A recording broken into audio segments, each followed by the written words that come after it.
is the Alan Autry Show. No retreat. And so, my fellow Americans, ask not what your country can do for you. Ask what you can do for your country. Mr. Gorbachev, tear down this wall. What the hell's going on out here? Everybody's grabbing out there. Nobody. That the only thing we have to fear is fear itself. Today, I consider myself the luckiest man on the face of the earth. I'm not fearing any man. Mine eyes have seen the glory of the coming of the Lord. So, 5 seconds left in the game. Do you believe in miracles? Yes! Unbelievable. Free at last! Free at last! Thank God Almighty!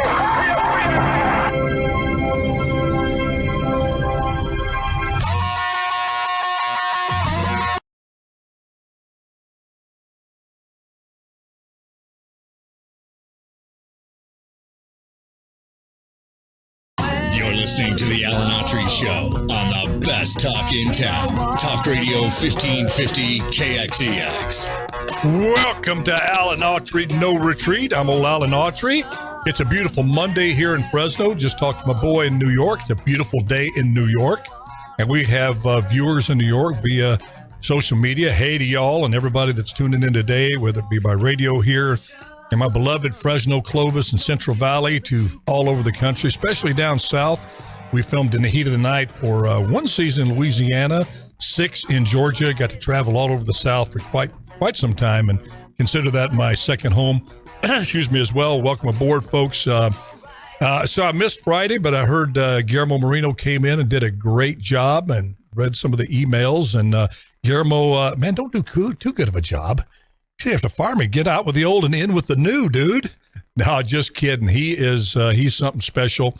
And you can hear him every day at 4 o'clock here on KXEX 1550. I think, as well as many others do, the best talk in town. Not because of me, but folks like Guillermo, Hugh Hewitt, Larry Elder. You could go on, and absolutely the best production team that I've ever worked with. With all respect to folks at Heat of the Night, this fellow we have here, Mr. Jose, is everywhere, does the work of 15, 20 people, and I can't thank him enough because when I'm in the saddle, it's like babysitting sometimes. You know, man, I must be getting ADD later in life, Jose. I got my opening, got all my notes here, and I'm looking at, we got this big, nice open window here at our bunker at Manchester Center, and this couple, well, I don't know if they were a couple, it was a man and a woman walking by, and they're talking, and I'm looking, and the guy's got a ponytail. And I don't know why it does. I'm not really a ponytail kind of guy on guys. I just don't think it belongs on guys. But that dude had a pretty good looking ponytail. I'm looking at that thing. It was long, thick, and black. And I'm looking at that, and he's got it nicely, back in there, and they're talking, and he looked over at me, and I got this gaze look at my, he kind of looked at me like, what the heck are you looking at, old man? And I felt like saying, no, man, I'm not trying to pick up on you. I'm just liking your ponytail there. And there's always a first time for everything. So I can say here at my advanced age, I actually saw somebody with a ponytail that I thought looked good. Usually the ones I see, though, Jose and listeners, are guys of my age, like from the 60s. Old hippies, they don't have really much hair left, and they still try to put it in a ponytail. You know the ones I'm talking about, still have the tie-dyed shirt, and they got that ponytail. And it just, I'm one to talk, but it's time for a new style. Cut that off, go out, step out into the wild side, get your motor running, and head out on the highway, man. Born to be wild. With everything going on, so much heartache in the world, especially in the Ukraine and COVID, it just seems like it's relentless. One bad thing after another we keep talking about, and some things are so big that the magnitude and the consequences so big, you just have to cover it. Like COVID and Ukraine. I mean, if you have a show like this, it's tough during everything going on saying, let me show you how to make a chocolate souffle, the old-fashioned Bubba way, which might be interesting. Folks might do that one day, but you get my point. It's this is politics. This shows politics, sports, entertainment. We have all subjects open for discussion, but sometimes some subjects come in, and They just demand a more focus and more time. And certainly what's going on in Ukraine is one of those. But every once in a while, something comes along, an individual, an instance, an occurrence, a happening that just, makes you forget all that for a while, and you just feel joy. And one of those, and many times that happens in the world of sports, especially when an underdog who's not supposed to even be competing, whether it be a boxer, a baseball player, whatever, that has such an underdog story, and they're doing it. In our promo, we have Al Michaels at the Olympics in 1980 going, "Do you believe in miracles?" Yes, with our hockey team, which is a collection of college kids that one of them, I think Jim Craig, the goalie, and I think one of the other players, Erosione, went on to play a little bit in the NHL, but not a career to speak of. They were just a collection of college hockey players that played way above their heads, that loved each other, came together, worked together, and were able to defeat the best hockey team in the world. And I'm not talking about just the best amateur hockey team. The Soviet Union back then would demolish NHL teams, Boston Bruins, Detroit Red Wings. They would just annihilate them. They were the gold standard. And it was going to be an ugly, ugly thing to watch our boys go out there and get slaughtered by the Red Army out there, leave them nothing but skate marks down the middle of their forehead. But as Al Michaels says, do you believe in miracles? Yes. And I wasn't even a hockey fan. And most of you all out there listening that remember that, many of you weren't hockey fans, but you got wrapped up in this story of this huge underdog, and it helped that it was the underdog was from the United States. Well, we got one going on now in March Madness, and my goodness, do we need a good type of madness? And there's some great games going on in college basketball. I would advise you dial into this tournament because there's 16 teams left. Great games. These kids are playing their butts off. It's not like the NBA, where they coast, these gazillionaires ghost for 3 quarters and then look up and say, okay, we're going to show you our talents for half of the fourth quarter. We're going to give you a little glimpse into our brilliance before we coast again for the second half of the fourth quarter until we get to the playoffs. You watch an NBA game, it's just horrible. They don't try hard. It's all about the playoffs. And I tried watching it, because I'm a big basketball fan. I played pro football, but I love basketball, love baseball. And it's hard to watch because they just don't play hard. But, the big but, you turn to college basketball, and my goodness, they're diving on the floor, and you see that, less than 0.5% are going to play college football. And you see a lot of these players that are undersized, that maybe are fifth-year seniors, and they're playing their last game. I mean, this game could be their last game if they lose. They're living out their dream, their last chance to just do the impossible, to win a championship, or if you're like Kentucky or Duke, to carry on the tradition, to make your mark in the world. And it is just a joy to watch them. So up steps St. Peter's College, St. Peter's University, out of Jersey City, Jose. This little college, 2,600 students. 2,600 students. They're they are the St. Peter's Fighting Peacocks. They're the Peacocks. And, if you know anything about peacocks, they're very beautiful when they spread those feathers out, but they're mean. Peacocks are flat out mean. You don't want to rile up a peacock. A chicken, you can get in their face and start, waving your arms. They'll run, unless you have a hen with chickens, and they'll come after you. One did me when I was like 2 years old. I'm still scarred from that. But most other animals, they'll run. Peacocks, they'll just bow up and come after you. Well, the St. Peter's Peacocks bowed up, come out, and defeated in the first round, the 15th seed. There's only one, that may be the lowest seed. I think there's there's 15th seed. I think it's the lowest seed. I mean, they think that you're thought nothing of. You don't have a chance If it wasn't the rules that if you win your tournament, you get to go in and have a chance at win a national championship, you wouldn't even be in there. 15th seed, take on mighty Kentucky, who I believe, and I may be wrong on this, but I'm not too far off. Kentucky, I believe, has the most national championships of any program, any school in the country. Now, UCLA may have them. Duke may have them, but Kentucky's right up there. A storied program, and seeded number 2. Okay, right behind Gonzaga. One of the favorites, coached by John Calipari, one of the great coaches of all time. St. Peter's, a coach you never heard of him, obviously. And I watched this game, just going to see, I'm living in a fantasy world. I'm cooking a little omelet. The game's on. I'm tired of watching CNN, Fox News. I just want to take a break. Put on this game. And these little guys, I don't believe they have a guy over 6'5". Well, I think they got one. I think the center. And they are just a bunch of killer bees. They run around. And you look at them, none of them are going to even get a sniff at the NBA. But man, they are a school on a mission.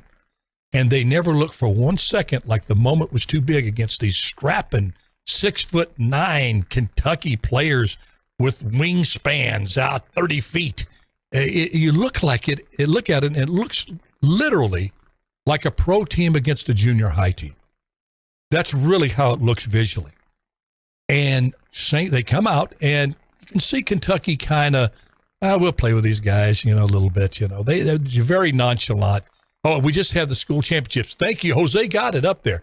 UCLA has the most national championships, 11, and Kentucky is second with 8. And they have 4 runner-ups. North Carolina's 3rd, and Duke is 5th. So Kentucky right up there. Adolph Rupp coach there, just a storied program. So the game starts, and St. Peter's is hanging there. You see them diving after loose balls here in the first quarter, and you're saying, well, after they're down by 30, that hustle's going to stop. But they're hanging in there. The score's tight, and then I think halfway through the first half, they take the lead, and you still see Kentucky, no concern at all.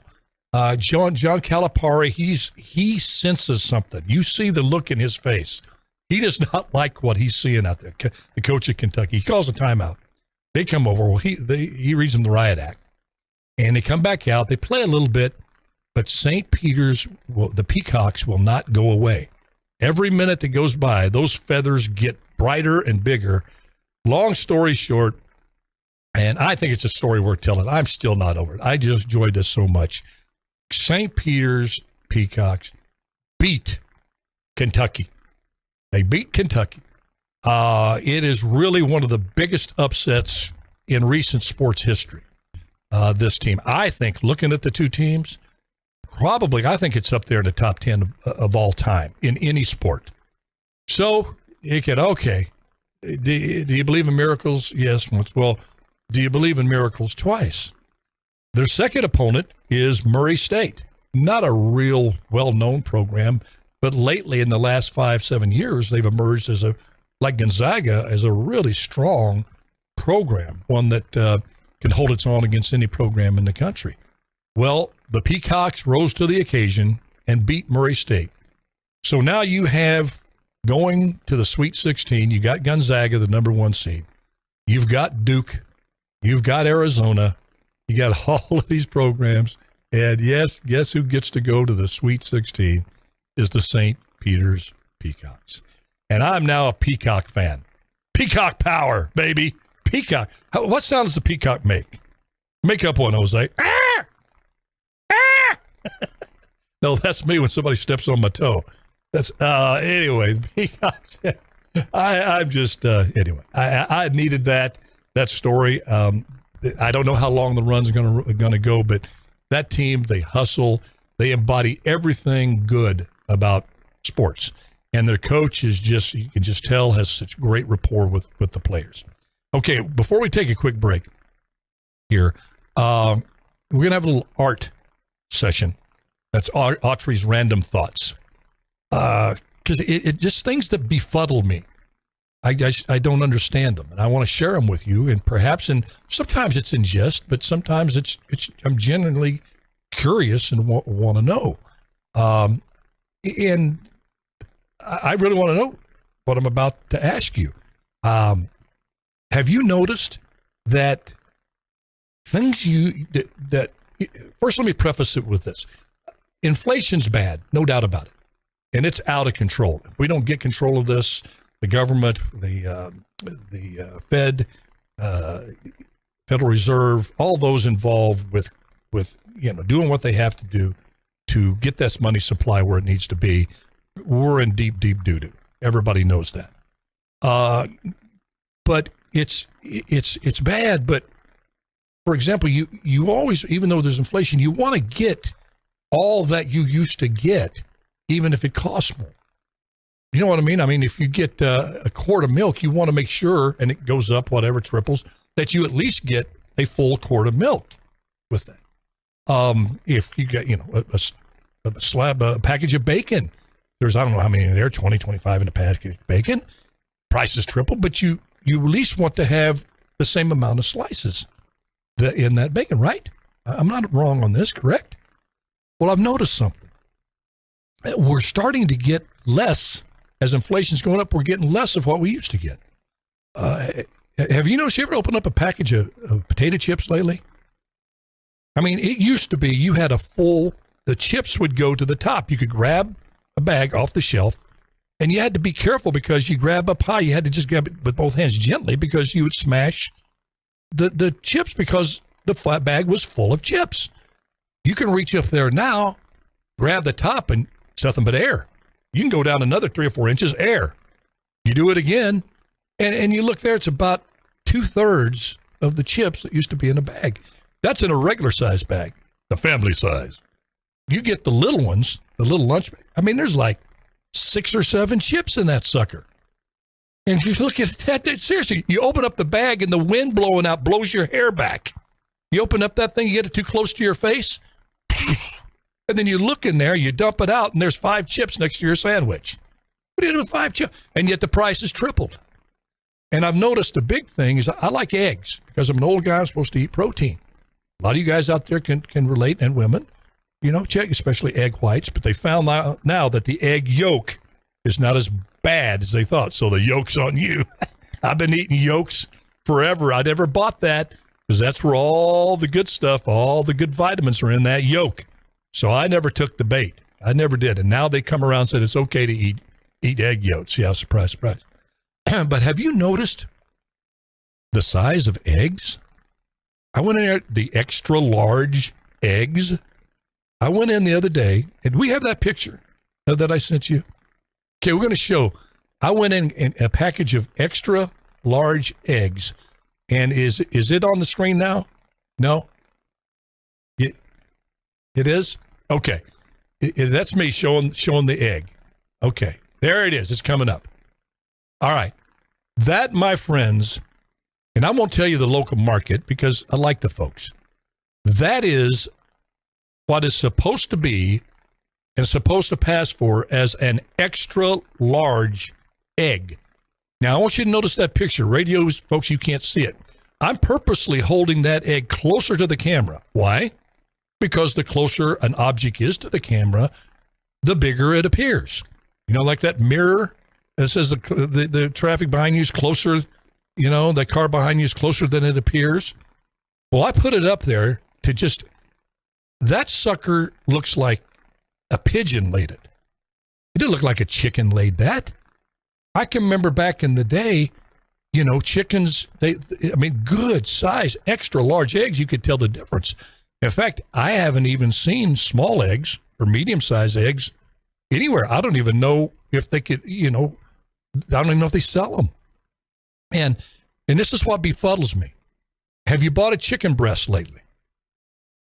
The size of those chicken breasts that say no hormones, all these chickens were fed naturally, and they got breasts that look like the chicken's been working out with Arnold Schwarzenegger for 10 years. So no hormones, big, huge breasts. Can we say that on radio? Big, you know what I mean? Big hens with big press that you get. You try to cook those suckers, and it takes an hour and a half. That lays eggs that little. I don't get this. It befuddles me. I don't understand it. And if out there you folks that raise chickens, or if you know somebody who raised chickens, the only thing I can think of is the chickens have been infected. They've been listening to the woke, far left, Marxists. They're communists. Why do I make that thing? I think that the communist ideology has maybe permeated chicken land, and they're trying to lower our standard. One of the tenets of Marxism is lower your living standard. Learn to live with less. That's the key. And maybe chickens are on purpose going, you need to cut back. You need to learn to live with less from us, you American capitalist free market freaks. Keep us in cages. So anyway, if you know the answer to that, let me know. A part of this in jest, but I'm really, really serious. I'd like to know what the heck is going on. To quote Vince Lombardi in our promo, what the hell's going on out there? All I see is little eggs, no chips. This is Alan Autry. No retreat. We'll be right back.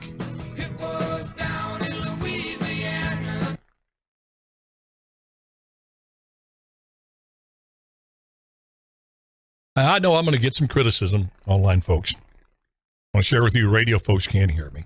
Spending all that time on this. But it's been on my mind for so long. I don't know why. And it's like I need to share it with somebody. The little tiny eggs, something's going on. Hey, Alan. Yeah. I mean, I've seen that recently, about being extra large eggs and regular large eggs.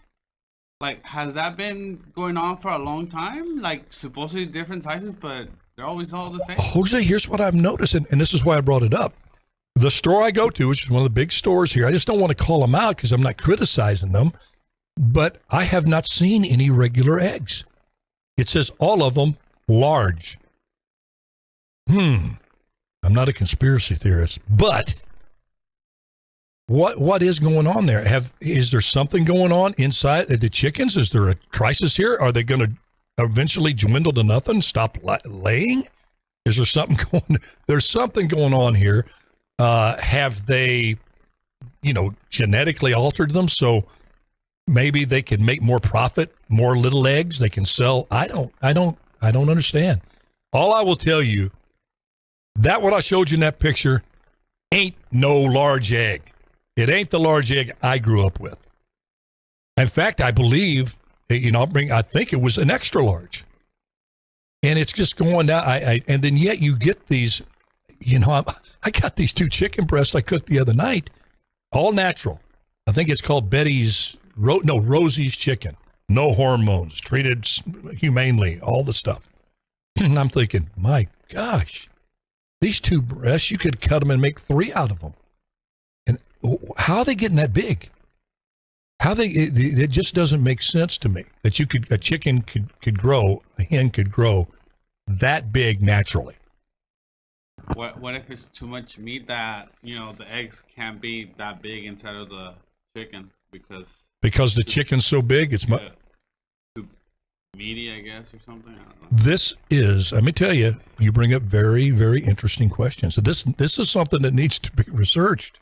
It's going to continue to befuddle me until I get answers. I want answers to this. Give out the Ukraine COVID.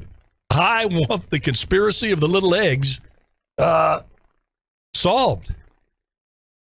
Oh, man. Thank you for bearing with me. I've been thinking about this for, actually months.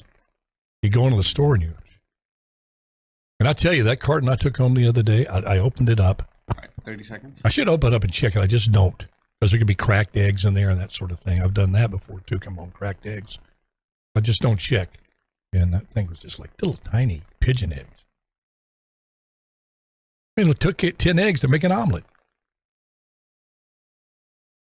For one person. All right, 10 seconds.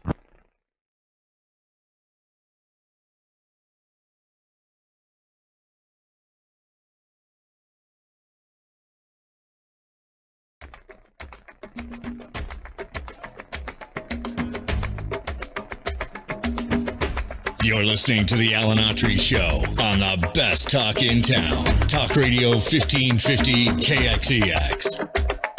All right. We're going to get to the Ukraine situation in just a second. I'm not belittling it by covering it first.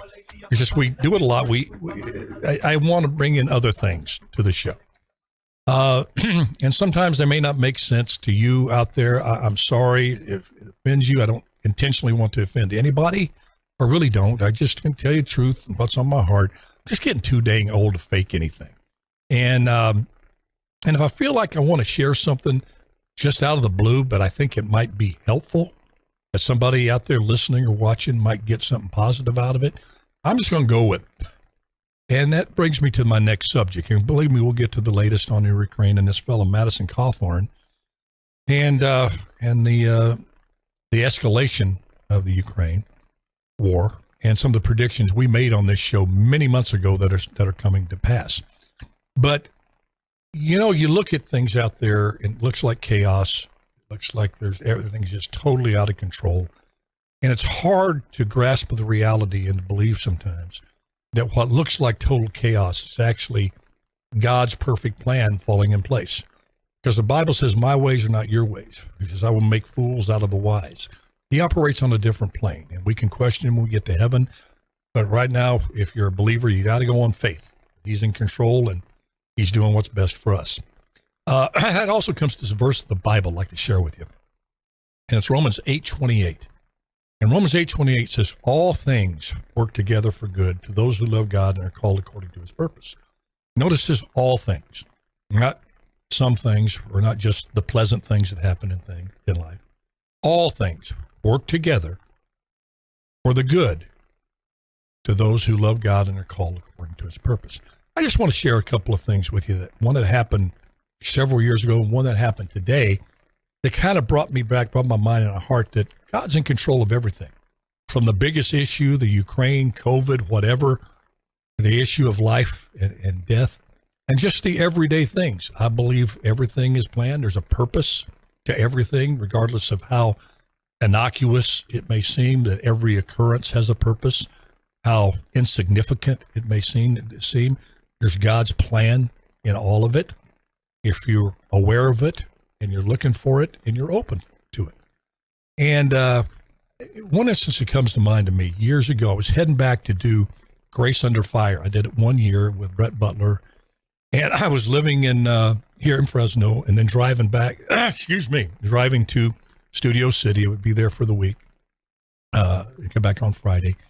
And I was driving, it was winter, and I was driving getting ready to go over the Grapevine. I got pulled over. And I was, honest to goodness, I was only going probably like 67. Speed limit was 65. Guy pulled me over. Cop came up to me, says, you know how fast you were going? I said, well, about 67. And I wasn't in a good mood. And I'm always respectful, though. I just bit the bullet. And because there was people passing me left and right going 75, 80 miles an hour. And he pulls me over. And I thought he was going to give me a warning, and he didn't. He gave me a ticket. So I'm saying, okay, thank you. Thanked him. And then start the car, get out, head up the Grapevine. Well, about 30 minutes up the Grapevine, I passed this horrific accident, a 3-car accident. We found out later 3 people were killed. It just happened. It was just horrible. And I get past it, and I'm driving, and I'm thinking to myself, wait a minute, that accident just happened about 30 minutes ago. If that cop wouldn't have pulled me over, could that have been me in that accident? The timing was right for it. I don't know, but it really, to me, that, God, knows what he's doing. He has these kind of detours in life. When that plane, you get bumped from the plane's delayed. Well, he may be saving you from that midair collision. You're at a stoplight and it's out and you're having to wait, one at a time, go through. Maybe God is saving you from that head-on collision that you were going to have. I've tried to think like that, and you think like that for a while, but sometimes you kind of forget. And I did this morning. I was coming out of the my house and getting in the car, rushing to the gym, And I got these eye drops I like to put in because I got the eyes that get, red and itchy and irritable. And I got these eye drops that I put in, and they work great. Well, I got in the car and I started to pulled out, went a little ways through the parking lot. And I said, gosh, I left my dry drops up there. I don't need them. I'll stop and get it. Dad gummit, I'll go back. So I parked the car, walk back in, head down, Dad gummit, and then I look on the sidewalk, the stairs leading up to the place. There's my wallet. My wallet. Somehow, when I pulled my key out, the little barker that opens up the door for the car, I did it ahead of time, wasn't paying attention. My wallet came out of my pocket with those keys, and there was my wallet. And if anybody's ever lost their wallet or purse, that is a nightmare. You got to call credit card companies. You got to go get a new license. It is just, and I looked at that, and I just started laughing. And I looked up, I go, I got you, Lord. I gave him a big thumbs up. Thank you. Thank you for that detour. I'm sorry. I know everything happens for a purpose. Please forgive me. So just know that when things happen, it takes you out of your plan, your routine. Somebody's coming over that maybe you love, but you don't like to talk to. A lot of people have family members like that. We love them to death, but oh God, they're coming over. Just know that God's having that happen for a reason. And if you don't get that job that you thought you were going to get, and you were planning on it, and it looked great, man, you're going to be able to pay rent. You're going to be able to get maybe even a better place. And then the rug gets pulled out from under you. Just know that that door that was closed for you and that rug that was pulled out for you wasn't the rug that was good for you. You were going to slip on that rug and hurt yourself really bad. And that door, if you would have went through it, was not going to be on the other side what you thought it was going to be. God's in control, and there's a reason and a purpose for everything. So my thought to share with you today is we haven't talked about Ukraine once, but now we're going to. First of all, did you see that McDonald's and Coca-Cola announced they're going to punish Russia, man? We're going to show you Russia.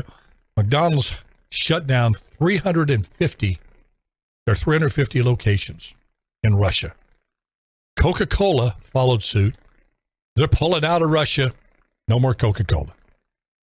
Somebody can think. I said, wait a minute. McDonald's and Coca-Cola pulling out of Russia?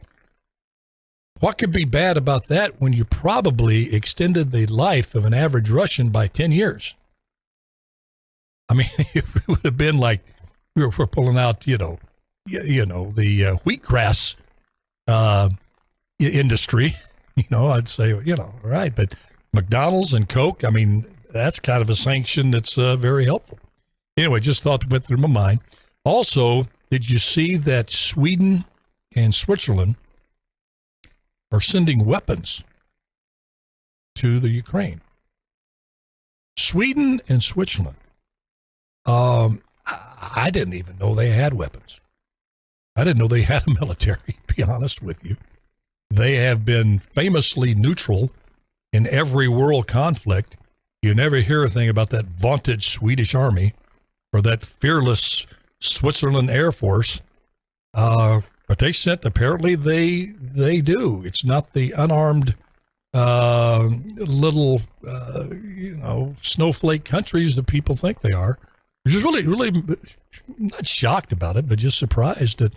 And they felt so strongly about this Ukraine situation and the invasion that they came off the sidelines to some extent by sending some weapons there. So, okay, we're going to take a quick break. When we come back, we're going to talk about this escalation that's happening over there. I cautioned folks about this. I took a stand against escalation. People call me a Putin supporter and all that. Well, I don't give a rat's behind. I'm not a Putin supporter. Guy's evil, but you have to understand the brilliance that is in evil people. Just calling them names and leaving it at that is not going to win this war, and it's not going to save lives. Understanding who this man is, what he's really all about, and coming to a diplomatic solution is what's going to save lives in the Ukraine. Not just continually calling him names and thinking that's going to solve anything. And also, I want to talk about, we talk about being too old for office like Joe Biden. But sometimes I think you can be too young to be in office. And when we get back, I'm going to talk about that, an individual that might just be a little bit too wet behind the ears to be in the position he is in Congress. This is Alan Autry, No Retreat. We'll be right back.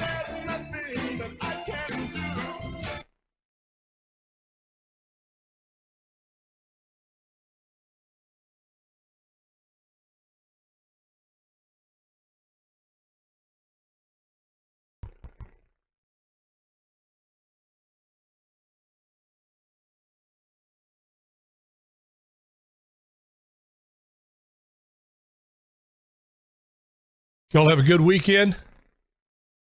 You know, the weather's starting to get better. Spring coming in and all that. Weather really has an impact on people's personalities and attitudes and moods, doesn't it? It's a lot. I think I've always thought about people in Seattle. I love rain, but having something overcast and rainy for long periods of time would be difficult for me. I would find a way to deal with it, but and cold, oh my goodness. My 3 years in Green Bay just ruined me for the cold weather. When Christmas comes around, they start singing White Christmas. That just gives me heebie-jeebies. Not the song, but the thought of snow. That's what playing football and getting your butt kicked in 20 degrees below zero will do to you. But I like the changes of the seasons. I just don't like drastic changes. But I know people, good friends of mine, they love it to be, hot in the summer, cold in the winter, nice winters, spring, fall, autumn. They love those really distinct weather changes. I'm more subtle in my likes and dislikes in terms of weather. I tell you this, getting older, I understand now why older people moved to Palm Springs in Florida. The cold weather, the rainy weather, it's bad on the joints. You got a little bursitis, a little arthritis. Boy, those Ritis brothers can't be trusted. Arthur's one of the worst ones. Well, arthritis. But I can see it now, people going to the warmer states. That's one thing here in Fresno. We have, the air is the big thing here. Just can't seem to clean the air because we live in a basin. But the heat during the summer, not unusual to have a stretch of days, 20, 21 days, over 105, 107.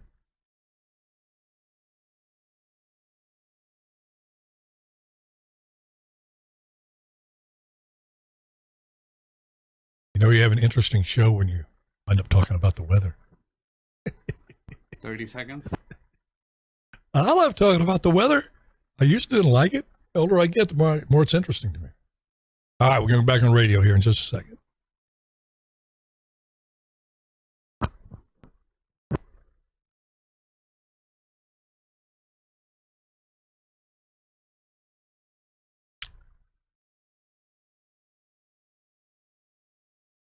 All right, 10 seconds.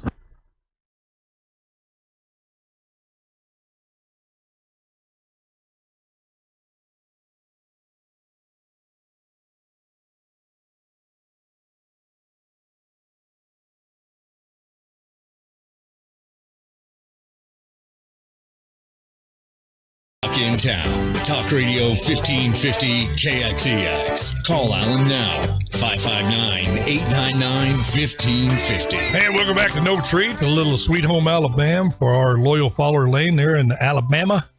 Roll Tide, unless they play Fresno State, then go Bulldogs. I told you, I hate to say I told you so. Folks, we're going to go in tomorrow's show over a litany of things that it's not that I'm some anointed intellectual guy. It's just that God did give me a little bit of common sense, and I try to maximize that common sense in life.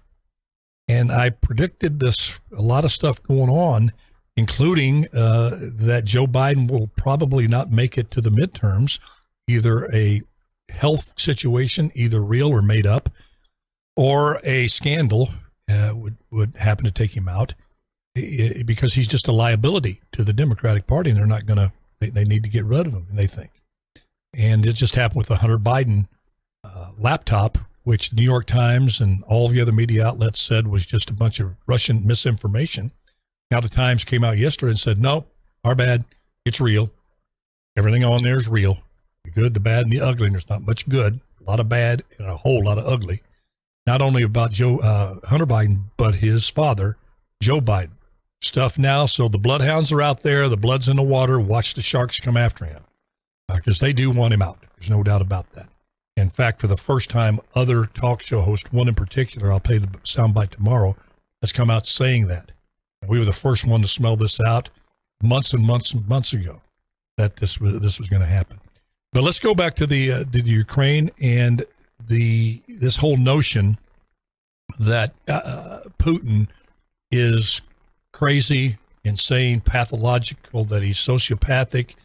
He may be some of those things, but he's not dumb. He's not irrational. You got to understand his goals, where he's coming from. And it's absolutely fitting, logical, what he's doing. It's not the actions of someone who is crazy. It's the action of someone who's evil, who just can see innocent people getting slaughtered and keep going forward. But that was his MO in Crimea. It was his MO in Georgia. In fact, if you see how he went through Georgia, it's the same game plan here in the Ukraine. It's just now there's more media on it. There's more focus on this.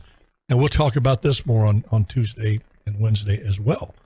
But this whole thing, I said we need to be caution, have caution, and really watch how we handle this. And in terms of the rhetoric, the attacks on Putin, backing him into a corner to where he has no choice but to escalate even further than he's going to begin with.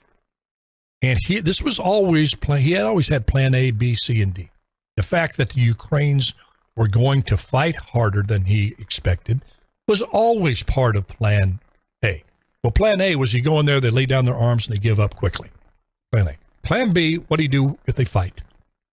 Plan C is what do you do if they keep fighting?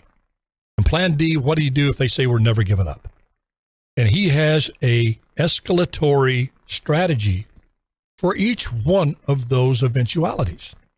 Don't kid yourself. And the latest escalation, because the Ukrainians are fighting back harder than they thought in plan A.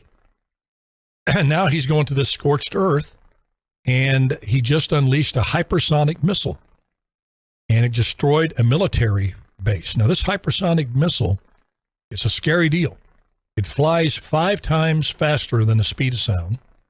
It flies lower than radar can pick it up, so it's below radar, and it's a tech that's devastating. It can have regular warheads on it, which can cause horrendous devastation, or it can be fitted with a nuke. They call it battlefield nukes, which can cause extraordinarily horrific explosions. And the kicker is we don't even have that technology. We've been trying for years and years to develop a hypersonic missile. Couldn't do it. You know who did do it? Russia and China. That's a scary thought. They're way ahead of us on this type of delivery system that can deliver nukes. They're obviously way ahead of us on cyber warfare. You can judge by all these private companies that they're shutting down. So he is in to win this thing. And when do you tell, as allies of the Ukraine, when is enough? That you're not going to win this. All you're going to have happen is more lives lost. And that's why I've called on this show for a diplomatic solution way sooner than later. And we also have to understand about human nature. And it gets me to the point that I mentioned before the break.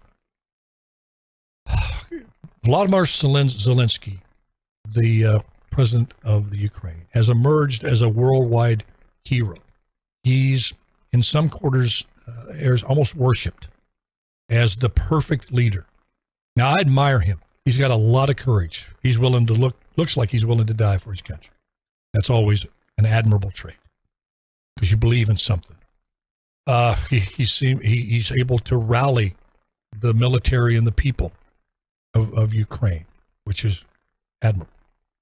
He's able to get the whole world sympathizing with him.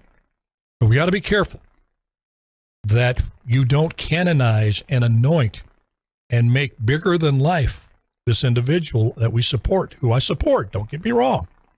So I'm going to go into waters that people don't want to hear. Unless you're demonizing Putin, if you want to talk intelligently about it and real solutions and you really care about stopping the killing, you have to talk about these things. You have to be realistic, pragmatic, grown up about this. Which brings me to the young man, Madison Cawthorn, the representative of the 11th District in North Carolina, 26 years old, came out the other day and said that Vladimir Zelensky is a thug. Well, the doo-doo hit the fan. He has been dodging these blows left and right coming at him, and he's an amiable young fella in a wheelchair and has just done so much to inspire all of us and the people in the disabled community, breaking those barriers and becoming the representative of North Carolina. But he is 26 years old. Same Madison Cawthorn who did a video cleaning his gun, which, okay, you can clean your gun. That's fine. I'm a big Second Amendment right guy. But he knew what he was doing. He's being incendiary and provocative to those who say that are against the Second Amendment. Okay, I get that. But there's ways to stand strong and without doing that. But that's okay. He did that. But then saying that Zelensky's a thug, and he said he is a president of one of the most corrupt countries in the world. In that description of him, Madison Cawthorn is right. You got to understand, prior to the invasion by Russia into Ukraine, the same media that is now praising Volodymyr Zelensky, and he'll probably be on the cover of Time magazine, probably deserve it. I admire this guy, don't get me wrong. But this is the same guy they were vilifying and demonizing because he wouldn't throw Trump under the bus about the conversation they had. He was called a collaborator, a Nazi collaborator, because if Trump's a Nazi, Trump's a white supremacist, and you won't throw him under the bus. You say he didn't say anything in the phone call that intimidated me, or that he was trying to bribe me. That you got to be a white supremacist and a Ku Klux Klan member and a member of the Timothy McVeigh fan club. This is the same guy. And here's my point. Every leader is flawed. Every human being is flawed. We got to be careful before we go and raise someone up to the level where we think that they're godlike. You think that you can support someone like this, Volodymyr Zelensky, against Putin and pull for him and support him in many ways without elevating him to sainthood. Because the Ukraine is, by most estimations, and they have organizations that study all this, UN has one, it's one of the top 3 corrupt countries in the world. Top 3. And that takes all of those corrupt governments in South America, the Middle East, Saudi Arabia, all of these countries. They're third on the list of most corrupt countries. They're fighting for freedom. Okay, fine. But do you know that they jailed dissidents that disagreed with them before this war? If you disagree, he jailed journalists. He jailed people who didn't agree with him, who were too outspoken. Now, there's an old saying, you don't excuse bad behavior by comparing it to worse behavior. In this case, I think you can. I think you can compare Ukraine and Zelensky with the awful atrocities that Putin is perpetrating on the Ukraine. I really think you have to pull. We had to make that same as a country during World War II. Franklin Roosevelt and Winston Churchill knew Joseph Stalin was not a perfect guy, not a good guy. They were right. Wound up killing millions of his own people. Anybody who disagreed with him. In fact, right up there with Mao, one of the 2 biggest mass murderers in the history of the world, was Joseph Stalin. Yet there's the three of them at Yalta coming together. Why? Because they had a common enemy, Germany, fascist Germany. You see, Churchill, Roosevelt, and Stalin. What's wrong with this picture? Two great leaders and a mass murderer. Now, I'm not calling Zelensky a mass murderer. I'm just saying we have to be grown up. Roosevelt was grown up. Churchill even warned Roosevelt and Congress before Yalta that it was that this about Stalin. So we just got to be careful that we keep things in perspective and be real. Oh boy, we got Lynn Holt. Lynn, come on the line there. We just got about 3 minutes, and you always give us something good to leave on. Are you there? Yeah, Lynn I'm Holt, here. Alabama, sweet home Alabama. Lord, I'm coming home to you. You don't want me to hear me sing that. Yeah. Trust me. Yeah, you had to just bring up the Georgia thing. Well, Georgia may have beat Bama, but at least it wasn't Auburn. Well, yeah. I do. You have to be from the South, folks, to understand what she just said. There's rivalries down. You think USC, UCLA is a rivalry out here? It is nothing compared to the rivalries. I'll even go as far as to say, Lynn, it's more so than Texas and Oklahoma and those rivalries. You get into the South, Georgia, Auburn, Alabama. I mean, if you're an Auburn, be Tennessee, but God bless them, they volunteer to lose every time. Hey, Lynn, folks, I want to share this with you. Folks, I want to get your see if you get this. You know, it's tax time, right? Getting close to tax time. I was talking to my tax guy, and he was saying, that I asked him, I said, is birth control pills deductible? And he says, only if they don't work. Well, I guess that happens a lot in the South. That's what you got to think about a little bit. I got tickled with that. But what you got on your mind? You got a minute and a half here. Okay. I told you that my son is beginning his journey in rehab for drugs. I wanted to ask you, as my favorite big brother in Christ, what is the best advice you can give me to help encourage him in his journey? I know prayer is one of the best things, but what would be your best advice? Best advice I would give is he understands what he's put you through. I understood what I put my mom through, is to just pray, and you go back, you pray for him and give him to God, and just say you'll be there when he needs you, and because the most difficult thing is when people get on drugs, and I was the same way. They become irresponsible, and those things to be a parent and say I have to let you go into God's arms is a difficult thing. But it doesn't mean you don't care. It doesn't mean you're not there for them, but you're there in the ways that God intended you to be there. But you're not trying to be there in ways that only God can be there for him. Does that make sense? We can't be God during this. And just let him know that. You love him, do your best, let God do the rest. He's in our prayers. God bless you. Well, you too. And I sent you the video on Messenger of that song I told you about. Sounds good. Appreciate you, Lynn. God bless you. God bless everybody. God love you too. Good Lord willing, sweet don't rise. We're going to do it again tomorrow. Bye-bye now. Who cares about the clouds if we're